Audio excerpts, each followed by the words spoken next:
So why me? Why have I been affected? What did I do to deserve this? These series of questions, or these type of questions, is one of the most common questions that we face from someone who initially comes for a Ruqyah session. And this is because many of us fail to understand that it's not that you were chosen for this affliction because of something that you did.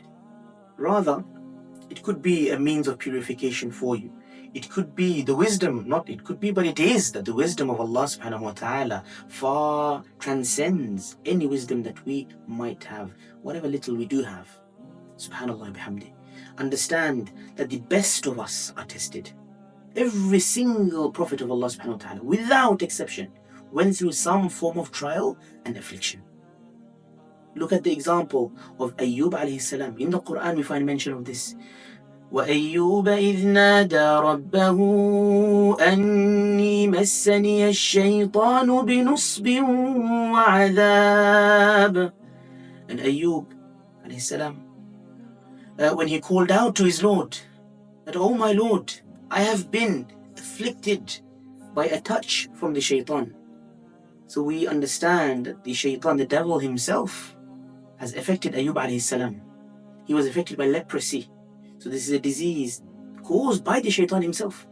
Being a prophet of Allah subhanahu wa ta'ala, what did he do to deserve this? He called to Allah subhanahu wa ta'ala. He called to the path of Al-Aziz Al-Hakim. He called to the path of Allah. That's why shaitan said, no, I can't have you doing this. You're going to make many people into submitters of Allah, Muslims. You can't. So I'm going to stop you. And he did this. Everyone left him alone. Everyone kicked him out of the city until he used to live far, far away. And the only person who stayed with him was his wife. Subhanallah bihamdi.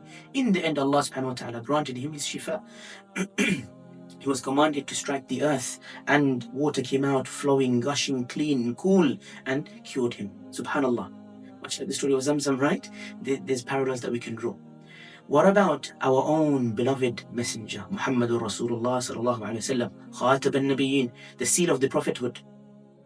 Was he not affected by a sihr, by black magic? In the end, the shayateen could not affect him in terms of possession or anything like that. The prophets cannot be possessed. However, sihr and black magic and the effects of black magic affected the Prophet ﷺ. Not once, but twice. Subhanallah bihamdi. He was affected first, I'm not sure of the chronology, but he was affected at one time by spells that were done using his hair taken from his comb. From his room it was taken, and it was used to be tied up with pins in a doll, right? And magic was recited on that until he thought that he did things that he didn't actually do. It was done by the Jews or some of the factions of the Jews in Medina at that time, so that he would be unfit to lead the Muslims. Subhanallah bihamdi. In the end, Allah subhanahu wa ta'ala revealed Nas and Falaq and showed him in a dream. The angels came and showed him where the magic was, who had done the magic, all of that. So again, another question that we asked, can we find out who has done it? If Allah subhanahu wa ta'ala shows you, exposes that to you, it could happen. So you keep making dua. Prophet ﷺ, he didn't make dua once, twice. He kept making dua every single day and night until in the end Allah subhanahu wa ta'ala helped him and exposed who had done this magic to him. And then they took the magic out of the well, and Prophet ﷺ, he blew and he recited and he took the knots off one by one. And when he would take the pin out of one place of the body, for example the shoulder, he would feel the pain in his shoulder. And 11 knots were there. He removed 11 knots and he recited the 11 ayat of Surah Falaq and Surah Nas, and he was cured by the permission of Allah. This is Prophet Muhammad ﷺ. What about us? Did Prophet ﷺ miss his prayers, miss his adhkar, miss his nafil fasting, forget the fara'id, and so on and so forth? Did he miss any of that? He didn't. It's not because he did something that this was done to him. Rather, it's an affliction that he went through. And the second time the Prophet ﷺ is affected is by poison. So then after Khaybar, a woman from the Jews again brought the meat, lamb, mashallah, beautiful, roasted, ready, succulent, fresh. However, with the freshness came some sickness, some poison. In the shoulder, they knew the Prophet ﷺ enjoyed the shoulder meat, right? It was, his preferred cut of meat. So they, did their research before that. They planned it and they plotted and they brought it. And they had the poison injected in the shoulder. And Prophet ﷺ, he had the dish in front of him. The Sahaba were there as well. Everyone was going to share and join. He's not going to eat the whole meat, the whole lamb by himself.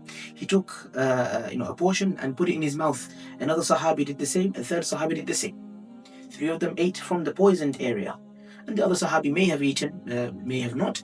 We don't know of that. In any case, the Prophet ﷺ, he put it in his mouth, and immediately he realized, of course, through some divine intervention, that this is not something that's safe for consumption. He spat it out immediately, told the 2 Sahaba, spit it out, do not eat this is bad.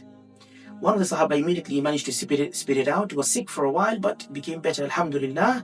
The second Sahabi, unfortunately, had swallowed the morsel that he had taken, and he passed away from that. So the woman was brought, and the death penalty imposed upon her. Subhanallah, it was that dangerous, because of course, if there's a murderer, there is capital punishment on that person.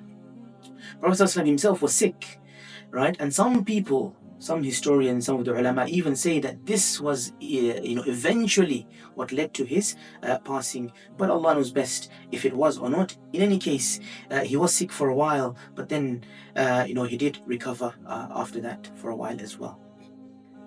So now, look at the example of Ayyub alayhi salam. Prophet ﷺ a couple of times, and the other, Anbiya, the prophets of Allah, the messengers, each of them had some sort of affliction or trial that they went through. Ibrahim ﷺ was tested with many tests, and he passed every single test with flying colors. Allah attests to this in the Qur'an. So what is our example going to be like? We're affected by something. Consider you, my dear brother.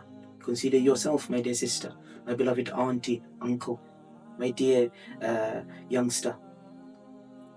We are affected by something that has affected the prophets of Allah. So then why am I sad?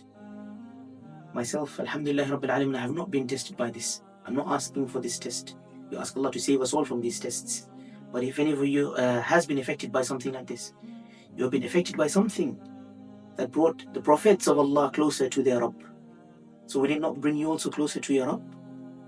You are affected by something by the qadr of Allah that the prophets experienced that we have not experienced. So you are going through what the Prophet ﷺ went through. Confusion in his mind, turmoil, unable to know what's up and what's down, or where should I turn to, or should I do this, or standing up, I'm feeling dizzy until I'm falling back. Water being brought for wudu and you're waking up and then fainting again, and things like this. You might be experiencing symptoms like that, and pain in the body, in different parts of the body and the joints and so on and so forth. Twitches and vibrations and all of these. If Prophet ﷺ experienced this and you are experiencing something like that, so then understand that for sure it is a purification. And make that dua, tahurun, insha'Allah. It is a purification for you, insha'Allah. It could be that you are destined to go through a certain amount of suffering in this dunya, so that all your sins are wiped off, every single sin.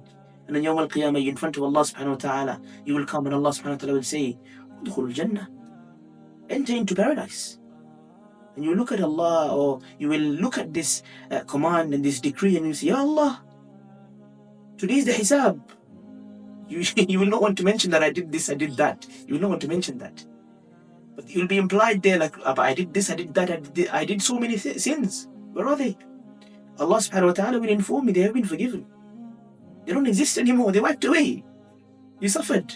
That's it. It's wiped clean. Finished. Go into Jannah. You will fall on the ground prostrating to Allah subhanahu wa ta'ala. And the gates of Jannah will be opened, and you'll be called upon you, called out to you. Udkhuluha bisalamin, aminin. Enter in peace, safe. Subhanallah bihamdi. If this is your journey, the journey of the prophets, so then let us not ask, why me? Why did this happen to me? I did not deserve it, and so on and so forth. We ask Allah subhanahu wa ta'ala for understanding. We ask Allah subhanahu wa ta'ala for shifa. Allahumma ameen.